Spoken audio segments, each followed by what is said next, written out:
大家好，欢迎来到纽约群英薈。那我是陈毅 Andy。那我们今天呢，在这边跟我们一起的呢是有 Steven Raga。那他现在呢就是在竞选我们纽约州众议员议员30区，那就是包括我们的 Amherst、Woodside 还有Massapequa 这个地区。那这个区呢也是去年我在竞选纽约市议员的区很大的一部分。那包括我们的华人呢有43000多位我们的华人在这个区。那现在呢，这个区呢是在于我们的法拉盛之外，另外一个我们作为亚裔多数的一个的区。那很重要的，所以我们的呼吁我们的华人跟我们亚裔出来呢，就是投他一票。那我们有更多的我们的亚裔呢，在州众议院上面呢，可以为我们发声跟争取所有的权益。那接下来我们的提早投票呢，就是6月18号开始到6月26号。那最后一天呢，初选呢就是6月28号。那大家呢有登记过的是选民在这个区的呢，都可以全部出来投票。那我也在这里呢呼吁所有我们的大家呢，在6月28号叫上你们的家人朋友，还有你们周边的所有的亲戚朋友们呢出来投票。那真正的展示一下我们投票的这个的权利，因为我们都知道很多时候我们大家一直在申诉一些我们的需求。我们想要我们市政府、州政府帮我们解决的一些的问题，那这时候呢是最好的时候，我们大家可以出来呢，真正用我们的选票决定我们的声音。那提早呢，大家有任何在这些区的，希望说可以出来帮我们呢，做一些义工啊，或者张贴一些海报啊，或者说转发一下我们这些的视频的信息呢，我们是都欢迎的，好吗？那我们接下来呢，我们就问他一些的问题，看一下呢。为什么说它是一个值得我们大家去支持，以及呢，捧上这个职位可以为我们去发声的，好吧 ？Welcome, Steve. My name is Steve Raga. I'm running for State Assembly in District 30. That's as much as Woodside, Elmhurst, Massapequa, a piece of Middle Village, and Jackson Heights as well. This is a district where my family has lived since the 60s. Long familiar ties to the neighborhood. Most recently the executive director at Woodside on the Move, where I focused on housing policy, education policy, and services for vulnerable communities. Before that, I worked with Susan G. Komen Breast Cancer Foundation as a Northeast regional manager for policy. So healthcare and patient care, specifically for cancer patients in the Northeast from Maryland to Maine. And before that one, I was the chief of staff for 4 years for the assembly member Barnwell for 8030. So even before that, I worked in law, nonprofit, and a few other organizations that works with like aging seniors and multicultural communities. Been involved with a few nonprofits, a community board as well. For me, this is just an opportunity to get different, more diverse voices into representation in government here. With the district being 49% Asian American now, and we have a variety of different API communities, a big, obviously Chinese, Korean, Tibetan, Nepali, Filipino, and also South Asian based. We want to make sure all voices are represented, and a big part of that is getting all folks ready to vote on June 28th, and then afterwards, when we're in the seat of government, to make sure that resources are available. We're fighting for them in Albany, but also defending them back home here in our community. 对 as we know, especially in Woodside, Amherst, and Massapequa area, we never have any Asian representative in the state assembly. Yes, right? yes. What does that mean to you as first Filipino American to be elected in state assembly? Yeah, I mean, for me, it's not just for our district. I think it would be the first person of color. In fact, I think definitely the first Asian American. But it would be the first, also like you mentioned, I'd be the first Filipino district of the state, not just the city, not just a district, not just Queens. For me, it would be an honor, but there's a heavy weight that comes with it. A lot is expected, and it's a big responsibility to make sure that we know the resources that we don't get. We know the policies that, because we're people that look like us are not in that seat, that it doesn't get fought for. So making sure that all our communities are represented. Sure, it's a lot of weight, a lot of responsibility, but it's fun. And I think you know that too. Yeah. How do you feel about your campaign now? I feel good. I feel good. I mean, again, it's out of nowhere, right? It Yeah. wasn't like last time where we ramp Yeah. up. So, in the short time period, we did pretty well in fundraising, got the word out there, and now it's just early voting starts this weekend. So that's fun. But we're getting a very broad coalition, you know, of different communities, different community leaders, and that itself is pretty historic. There, we just want to make sure we get to the finish line. Yeah, as we know, you ran for city council last year in District 26, Yeah, right? yeah. And can you tell us what makes you wanted to run for public office? Because In the I first know, place, yeah. because I know you spent over decades in Yeah. a nonprofit organization, Yeah. community-based organization, right? Yeah. In what moment that makes you think I have to run for office? Okay, good, because there was an actual. Sometimes you don't have a moment. Yeah. I did. Okay, it was last year when a friend of ours in the Filipino community, name is Noel Quintana.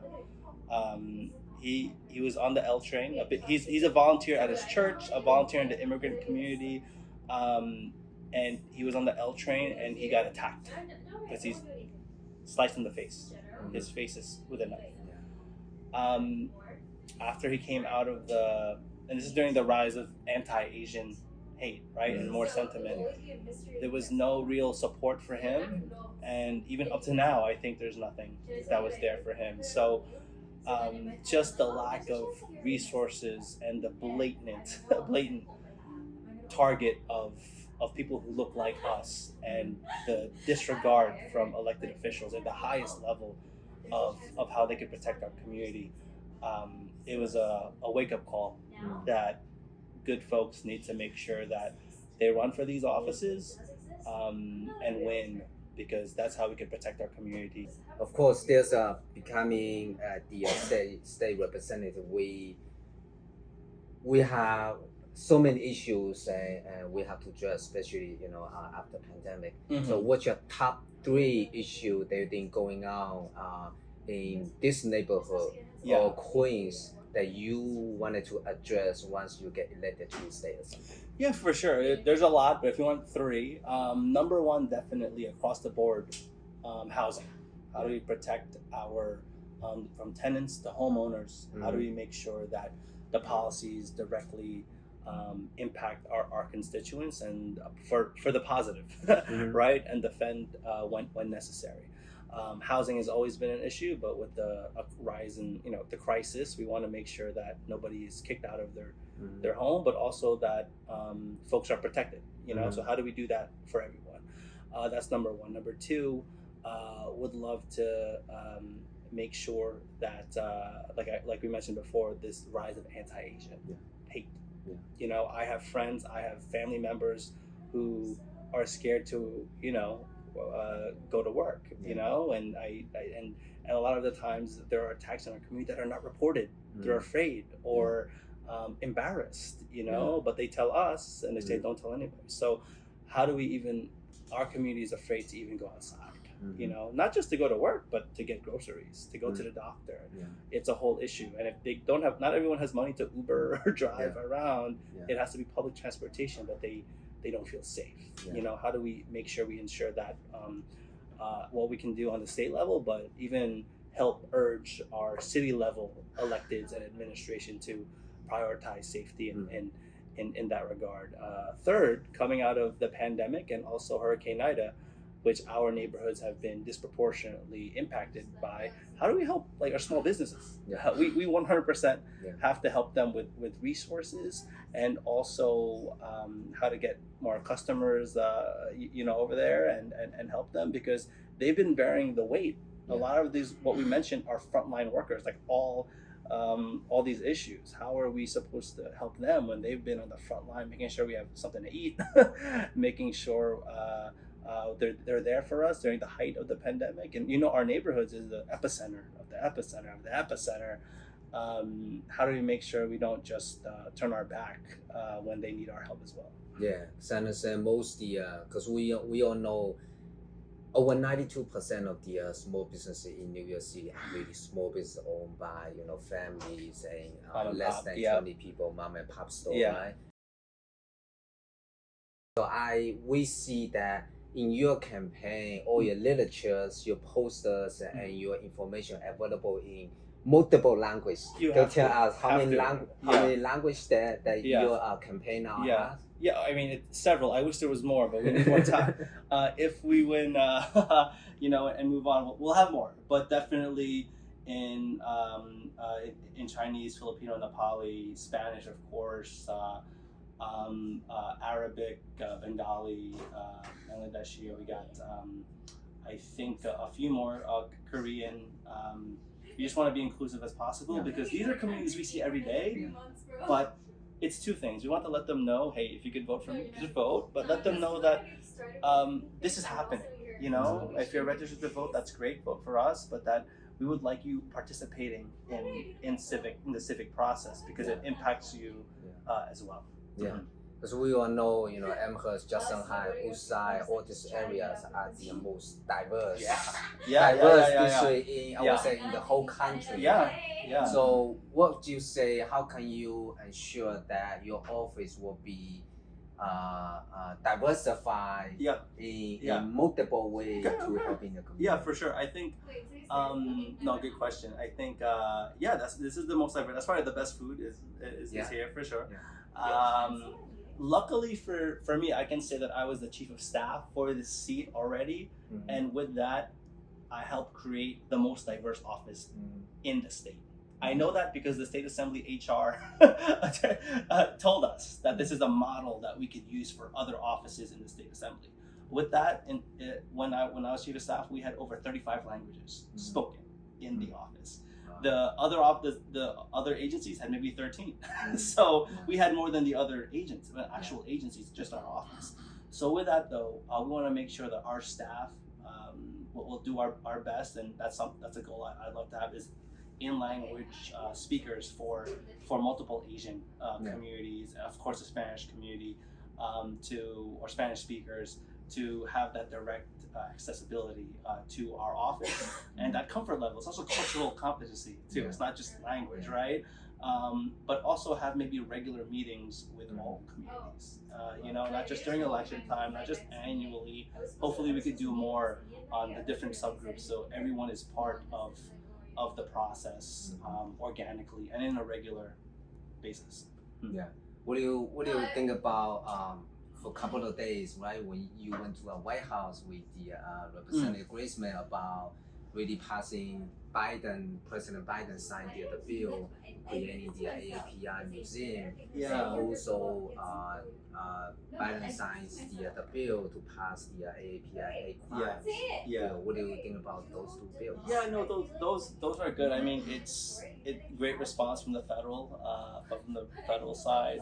Obviously, Congressmember Graceman has been championing, legislation that helps the API community. It was great being there. It's a historic moment. I think Asian Americans in New York, not just in New York, but nationally, and not just now, historically, have been often ignored. So having a center or area that can is meant for not just highlighting the contributions, historic contributions and cumulative contributions of all AAPI communities, but also mentioning kind of the dark, bad times, because that's part of the history too, so we don't repeat it. So interning the Japanese, we should not. Chinese Exclusion Act, that's obviously not a good thing. When you strip Filipinos of World War II veteran status after they fought for America, that's not a positive thing. But we need to, it all adds up. So Asian Americans have been contributing so much, and we also deserve to have, results that mirror our contribution. From your campaign, we see so many younger generation coming out to volunteer for your campaign, doing door knocking, phone banging. We've been see that before. Why would you think? What made you to motivate them and attract them that willing to volunteer for your campaign? Yeah, sure. I mean, I think it's pretty fun. I mean, it's pretty intergenerational, but it's it's interesting because we have a younger generation here, especially in Elmhurst, Woodside, Jackson Heights, Maspeth, who are interested in these issues. They see it. It's not like they see it on social media. They go outside and they see there has to be a change, and they want to directly participate, not just go online and Twitter, not just write about it or discuss in the back. They know that it's a historic opportunity, not just for this race. Sure, we could say that it is, but it's a historic time because there are multiple races or different levels of government they can understand and be more involved with. So I'm happy to have the support of younger people, of anyone really, but it's more inspiring to like us, right, to see that they're involved and that then we can pass the baton to great leaders that come after us. Great. We will know, the primary day around the corner and early voting starting this weekend. What's your message to the community leaders out there, or their neighbors, or their voters out there? What's your message to them?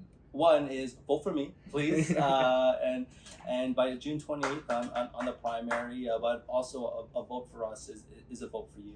We're going to make sure that we prioritize all voices in our community, especially those that have often not spoken up, and we're going to do that once we win the seat. So early voting starts this Saturday, and hope to see you guys on the other side. Yeah, just like Steve said, early voting starting June 18th from June 26th, and the primary day will be June 28th. So if any of your friends, neighbors, or any organization that you know that living in Assembly District 30, so let them know, hey, Steve is running, and we can check on Steve's social media about all the work he has been doing, his message and his policy and platforms, right? 那最后呢，我们就讲一下，刚刚 Steve 也跟我们介绍了很多的他的一些的政见，他一些的想法，跟他本人的一些的背景跟经验。那我们接下来呢，就是我们提早投票呢是6月18号开始到6月26号，那初选呢就是6月28号。那所有人住在呢 Woodside、Elmhurst 跟 Maspeth 的人呢都可以去进行投票。那如果大家有任何问题的话，那可以我们下边有一些信息可以联系得到。那关于你们的投票站或者这些投票站的时间，那或者哪一些人需要关于投票的这一些的信息的话，那我们都可以提供，好不好？谢谢大家。